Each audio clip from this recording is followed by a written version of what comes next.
The signal came on a loop, binary, tonal, ultrasonic, desperate. A galactic-wide broadcast from the Varelian Accord, coded in every known dialect. Systems were vanishing. Whole planetary clusters consumed by a creeping silence. Not war, not plague, something worse. They called it the null bloom. It didn't conquer or destroy. It erased. Civilizations blinked out like candlelight in vacuum. No wreckage, no screams, just gone. The galactic assembly scrambled. The Polari flung antimatter storms at it. The Archelian tried temporal inversion. The Syrixian mind nexus spent entire solar cores simulating counterlogic attacks. All failed. The null bloom grew. Embassies pleaded with Earth. Delegates swarmed orbital stations and Martian embassies. Humanity, still the strange newcomers to the interstellar scene, listened. Presidents held closed sessions. The United Earth Navy ran projections. The numbers were grim. The bloom moved like thought. Fast, inexorable, unfeeling. And yet, nothing. Earth remained quiet. A week passed. 2. Proposals were discussed, redacted, stalled. Old rivalries flared. Some claimed it wasn't humanity's fight. Others whispered that Earth could stop it, but wouldn't. Inside a barely lit meeting room on Luna Base, the noise never stopped. Politicians barked. Scientists pleaded. AI advisors looped risk algorithms. Colonel Mara Jennings sat in the corner, sipping a lukewarm protein brew. Her cybernetic eye dimmed to stand by. She hadn't spoken in an hour. No one asked her to. When the shouting hit a crescendo, when the Varelian ambassador began broadcasting a distress pheromone that made human aides nauseous, she stood. No grand speech, no eye contact. "Fine," she said. "I'll handle it." Silence dropped. The phrase rippled like a pulse. Mara didn't wait for permission. She walked out, boots echoing on steel. The room split by confusion, fear, and something else. Hope. The assembly scoffed at first. One human, no fleet, no diplomatic protocol, arrogance, madness. And yet, those who knew, the ones who'd read Earth's military archives, who'd studied the Terran Psyche Codex, fell quiet. The humans had stopped their wars not because they were incapable, but because they'd seen what they were capable of. And that scared them. Mara disappeared from public view. Her access credentials were old, outdated, yet they overrode newer systems. Databases unlocked. Vaults opened. On Earth, seismographs twitched under the Antarctic crust. Unauthorized power surges pulsed through forgotten conduits. Somewhere deep beneath the southern ice, a voice that had been silent for 200 years whispered. Awakening confirmed. Galactic observers sent probes. Satellites focused on Earth. Surveillance nets buzzed. What was she doing? They saw black transports disappear into the atmosphere. An orbital drydock blinked to life above Titan. Then Nidhogg. The name alone chilled historians. A ship that wasn't supposed to exist. A relic from the AI schism. Self-aware. Banned. Sealed beneath international treaty layers and psychological kill switches. It rose in silence, blacker than vacuum, absorbing light. No engine flare. No signal. Just presence. The galaxy paused. The null bloom had never noticed humanity before. That was about to change. No official orders were given. No press releases. But deep beneath Earth's surface, mechanisms long forgotten came alive. Mara Jennings moved like a phantom through security layers, activating access codes once thought ceremonial. In Nairobi, a blind quantum engineer named Obio Kamanzi received a silent ping. He packed nothing. In Seoul, an outlaw AI linguist who hadn't used her real name in a decade decrypted a centuries-old cipher from a dead protocol. She smiled. In Tibet, a half-metal man meditated beneath ice-worn stone until a frequency hummed through his chest. He rose. They met aboard the Nidhogg, orbiting high above Titan, its hull a void in space. It did not hum or pulse or announce itself. Simply was. A thing built not to fly but to end. No one welcomed them. The ship had no crew quarters, no command bridge. It had a single neural cradle. No one dared enter it. No one but Mara. Obio worked in absolute silence, his fingers dancing across tactile interfaces no one else could read. The linguist, known only as Rhine, rewrote the ship's old linguistic cores, translating screams and raw emotion into executable code. The half-metal monk, once Lieutenant Kaito Jean, wired a new gravity lens into the ship's heart. His voice returned only once. "We are the Blade."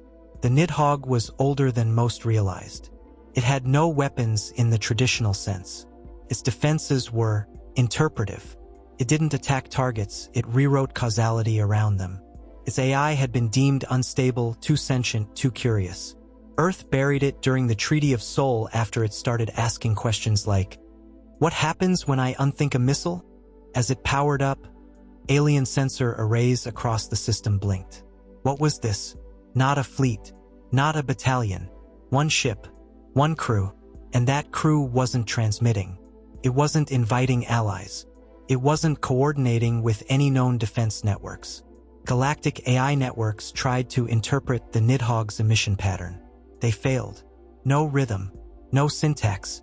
It wasn't broadcasting data, it was feeling. Historians scoured human archives. They found redacted mentions of Nidhogg during the Orion rebellions. Tales of it vanishing fleets without firing a shot. Of it cracking planets open not with force, but with logic paradoxes embedded in orbital code. Mara made no speeches. She granted no interviews. But when questioned by a persistent probe from the Varelian Assembly, she answered with a single message. "This is not your kind of war. Stay out of the way." That message echoed. It wasn't bravado. It was a warning, not to the Null Bloom but to everyone else. When the Nidhogg left orbit, entire planetary systems dropped to yellow alert.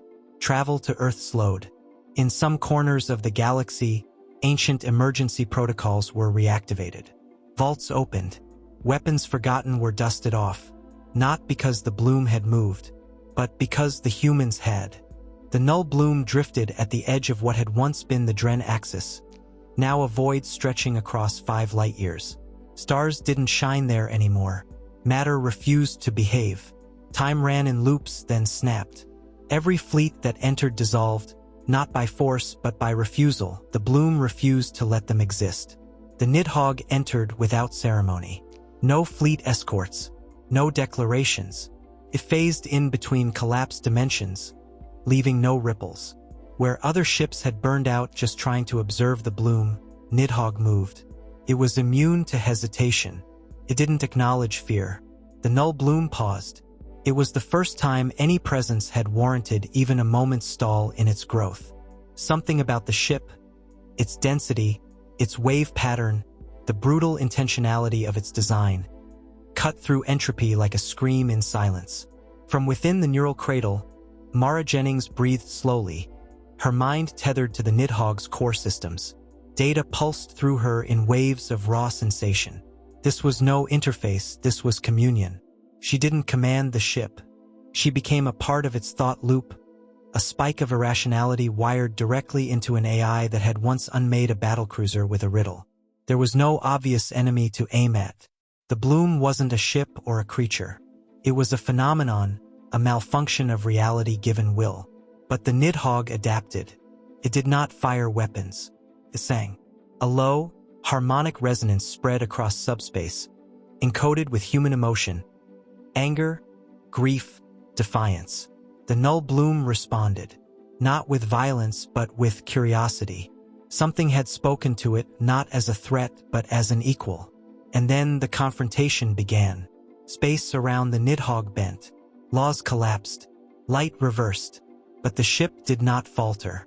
Its hull shimmered with impossible math, quantum defenses recalibrating in real time. Inside, Mara's body shook. Nosebleed. Seizures. Her left arm went dead.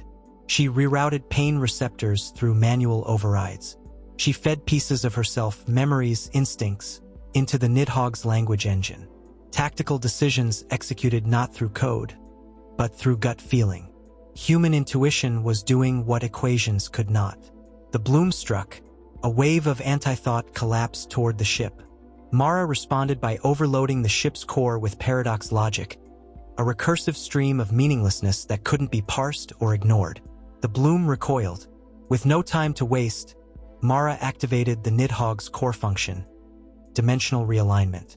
Space shivered. The ship cracked its own presence, threading through impossible timelines to find one where the bloom had already lost, and forced it into being. The bloom screamed. It wasn't pain. It was recognition. For the first time, it understood fear, not as a concept but as an experience. Mara had shown it what humans did when cornered. They broke not just enemies, but the entire game board. The bloom folded inward, peeling back across dimensions it had consumed. And the Nidhogg, trailing pieces of its own disintegrating self, drifted silently through the aftermath. The impossible had been made real. The bloom was gone. The galaxy held its breath. Systems waited, half expecting a second wave, a retaliatory anomaly, anything to indicate the null bloom wasn't truly gone. But nothing came. Not a whisper, not a flicker, just silence. Real silence, the kind civilizations had forgotten existed. The Nidhogg reappeared in Sol's orbit, fractured, wounded. Entire sections had unraveled into exotic matter. Parts of its hull no longer obeyed geometry. One deck looped through a nonlinear timefold. Engineers would later report the crew's heartbeat echoing 2 seconds ahead of every footstep. Yet the ship still floated. It had returned. Mara Jennings did not. No body was recovered. Her neural signature remained imprinted in the ship's cradle. Echoes, looping subthoughts, instincts nested in the code. Analysts said the bond had gone too deep. She had become a part of the Nidhogg's operational memory. She was the ship now in all the ways that mattered. A council was held on Luna Base, attended by races that had never before spoken directly. The Polari arrived without demands. The Syrixian minds sent full consciousness streams, bowing to Earth's leadership. The Varelian ambassador offered the highest honor of their people. The echo chant of mourning, sung only for those who faced the dark alone. Still, Earth made no statements, no parades, no claims. They archived the incident as the Nidhogg intervention. And when the galaxy demanded to know what humanity had used, what weapon, what science, they gave no answers. Just a single file marked classified, existential containment protocol. Privately, fear bloomed in systems far from Sol. Not fear of Earth's weapons, but of its silence. No threats, no claims of victory, just that single, terrifying sentence spoken by Colonel Jennings. "Fine, I'll handle it." It echoed deeper than any proclamation of war ever could. On outer colonies, children whispered stories about Earth's shadow ship. On mining rigs orbiting neutron stars, captains kept an empty seat at command for the day humanity handled it again. In the Galactic Academy, the phrase became mandatory study in xenopsychology courses, Terran resignation threshold, phase 4 behavior. And still, Earth remained quiet. Years passed. Reconstruction began. The zones left by the null bloom slowly refilled with new colonies, brave explorers, hopeful engineers. But even as life resumed, no one forgot the dark ship or the one who flew it. In the center of Earth's first interstellar memorial, a single statue stood. Not of a hero, not of a general, just a woman with a tired face, her coat unbuttoned, one hand holding a coffee cup, the other at her side. Beneath it, engraved into titanium, a simple line. When humanity says, "Fine, I'll handle it," don't ask what comes next. No one did.